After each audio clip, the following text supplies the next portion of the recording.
I seen people say this was a deleted tweet. Shout out to Fotex. He posted this in the Discord where Errol Spence, and I put in the thumbnail. Errol Spence said that he had to get a shot in the side the week of the fight. He got cleared to get a shot in the side. Now, I remember Manny Pacquiao was trying to get a shot in his chest. I mean, in his shoulder for the Floyd fight. And, you know, they wouldn't let him get a shot. I don't know if it was Floyd, if it was the commission. Is it up to the other fighter to allow him to get a shot? Or how does that work? Obviously, the commission has to clear it, but at the end of the day, now it's all these excuses, and all this boils down to is this one thing. It boils down to them trying to build a rematch, trying to make the fight in demand. That's what it's about.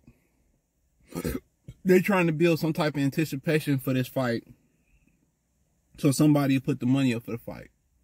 But I mean, it could do literally one of three things.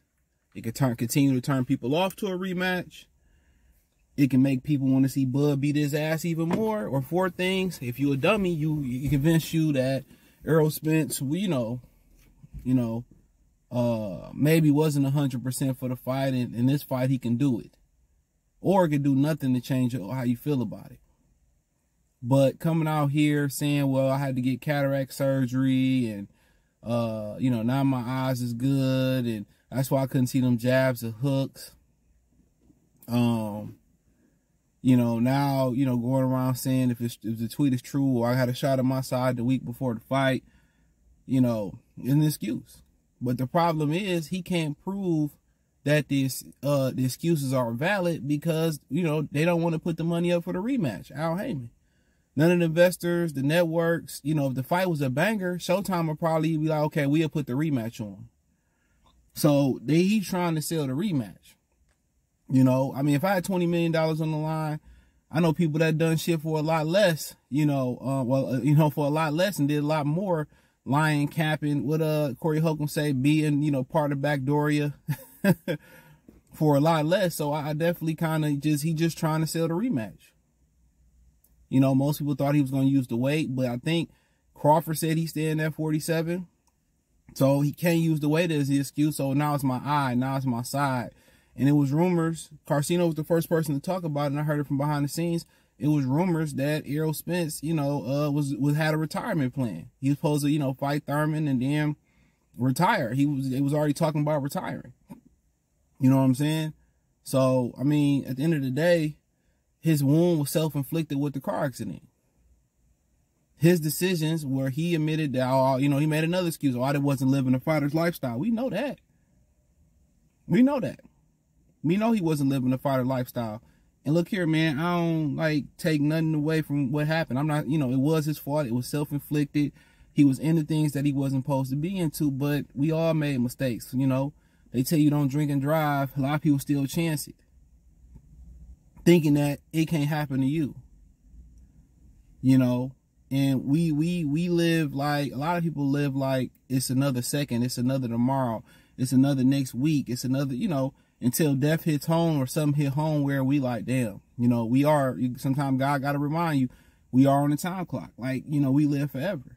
And you got to make the most of the chances and opportunities you got on the earth. And like I said before, I made a bunch of mistakes and still make mistakes to this day that I just sit here and think like, damn, nigga, why would I do that?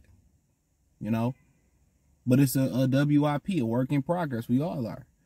So I'm not saying, he went through what he went through, and we go through things for a reason, to put things in perspective. Said he didn't have a will for his kids and all that together. Got that together, probably got a new outlook on life. Sometimes we got to go through things to be better for it. And some things I'll be like, damn, if this never happened, I wonder how my life would have turned out, or this, that, and the third, if I would have did this, but it is what it is. It took an opportunity to put the Pacquiao fight off the table for him. You know what I'm saying? And cataracts, you can get that at any stage. Believe it or not, you can get a lot of different eye diseases at any stage. You can get that at any age. They said people who live at high altitude are more prone to getting cataracts, but when you had the injuries to his eye, and also, you know, somebody put me hip. They said that, you know, and I also read up on this, I believe, that when you have a detached retina and you get a repaired retina in your eye, part of the part of the process is having a cataract surgery after the recovery. So that's pretty much common. So people saying that, you know, he got cataracts at this age or cataracts is lying. No, when you have a detached retina, you know, having cataract surgery not too long after that recovery period, you know, it's seen to be routine. But he just got to sell the fight. You know, he got to sell his integrity to sell the fight. And this is why, you know, he said, well, I ain't making no excuses. I live by old law. I came out there without no glasses on. You know, if I had an excuse, I wouldn't say an excuse. That kind of sounded suspect to me when he said it. But they've been diminishing Terrence Crawford his whole life, excuse me. They've been diminishing Terrence Crawford his whole life. You know, it's the weight, it's the ribs, it's the eye. But you talked all that shit leading up to the fight, even the day before the fight. One of your mans threatened to, you know, do something to Terrence Crawford, got in trouble, removed. You said Terrence Crawford was getting over emotional. Your coach said Bo Mac wasn't shit. He fat. Y'all talked all that shit. When you got a coward back then, when you got a coward cornered, is what I meant to say. You know, either they gonna cop please or they gonna trying to talk tough. But all that tough talking, it couldn't save him July 29th. He knew what it was. They, like, for people not to see it, I think people didn't want to see it because when a nigga was breathing fire, that's what I looked. That's all. Yeah, I like this nigga Errol, bro. He want to run down on Sean. He want to run down on Keith. He want to run down on Danny. He want to run down on Kel. You know, he looked kind of basic, but, you know, he want all the smoke. You know? Boy went from the truth to free smoke to the big fish, the big cap fish. And then when Terrence Crawford came around, he started changing his tune, talking business, different sides of the streets, different networks. So he ain't fought this and that and the third. Bob won't give him to. Bob says, we can make the fight. It'll take me and Al Heyman 30 minutes to make the fight. Call me, Al. And then, you know, then he get on the phone, talk about, well, I'm going to go the easy route. And, you know, Terrence, before that, I'm going to go the easy route. I'm going to go get Sean Porter belt. I'm going to clean up my side of the street. And he got on the phone with them niggas and a bald-head nigga that got ran off these boxer streets and said, well, I'm going to go the easy route. And then he got on, yeah, man, that's the champion of Dallas, Texas right there, man. That's the champion. Nah, that nigga just said, nigga, everybody heard this nigga change his tune when Crawford came along. They knew from the get-go. That's why they was throwing testers out there like with John Molina and Felix Diaz and shit like that. And they was getting pummeled. They knew right then and there they couldn't fuck with him. They knew right then and there that they couldn't fuck with him. They knew it. And now, you know, his career, Errol Spence's career is over with. And without the Terrence Crawford rematch, it's over with. Who he gonna fight? He fooled. Now he had another eye surgery. Y'all don't think, you think he about to go in there with a Tim Zoo or a tune-up after making $20+ million versus Terrence Crawford? Going back to 20 to 3, 4, 5 million? Come on. Who we gonna get in there with? Everybody know he got a fucked up eye. It was a reason why he came from 54 to 47 because he was a above average fighter at 54. 47 gave him a size advantage. And 54 starting to clear up, but it, you know, then when your advantage is size and not skill set, who he really gonna dominate up there like that? He used goods. He damaged goods. So getting Terrence Crawford is the biggest payday out there. And after he get his ass whooped, he done. And all he doing is making Bud matter. You giving a motherfucker more motivation. You giving him more and more motivation. He might have been motivated for the rematch. Gotta beat this nigga again. All right, man. He might have go through the motions, but now you throwing fuel on the fire. But he got to because he got to get people intrigued. He got to get people engaged. He got to start trending. He got to get people to see this fight. And not even his fans want to see him take that ass whooping again. They don't want to see that, bro. But then again, where else is it to go? Tim Zoo, Erickson Lubin, Jamel Charlo in trouble.